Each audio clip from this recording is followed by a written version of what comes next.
मरी में जो कुछ तुमने किया वो भी दुनिया ने देखा, और जो कुछ हमारे दीनी मदारिस ने किया वो भी दुनिया ने देख लिया। तुम हमारा मुकाबला करते हो। तुम 50,000 रुपए होटल का घुमरा जी, 40,000 एक दिन का होटल,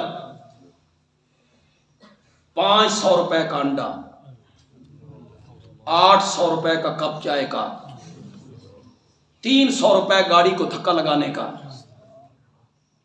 छोड़ें यार, इस्लाम को एक तरफ रख दें, मुसलमानियत को एक तरफ रख दें, ये इंसान कहलाने के मुस्तहिक हैं? नहीं।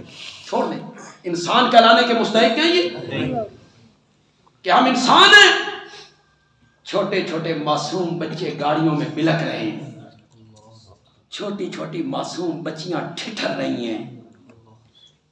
एक आदमी कहता है वो मुझसे पैसे मांगते थे, मेरे पास उतने कमरे के पैसे नहीं थे, मैंने बीवी के जेवर गिरवी रखे, उन्हें ये भी हया नहीं आई। जब ये सब कुछ हो रहा था, दीनी मदारिस ने अपने दरवाजे उनके लिए खोल दिए। आओ, रिहाइश भी देंगे, खाना भी देंगे। हमारा मुकाबला कैसे करना है इन्होंने जी? इन स्कूलों ने, कॉलेजों में, यूनिवर्सिटियों ने हमारा मुकाबला तुम कैसे कर सकते हो? तुम एक प्राइमरी स्कूल बगैर सरकारी ताउन के चला के दिखाओ, चलाओ, एक स्कूल चलाओ। हमने हजारों मदरसे बगैर सरकारी इमदाद के चला के दिखाए कि नहीं दिखाए? हजारों मदरसे, तुमसे एक स्कूल नहीं चलता।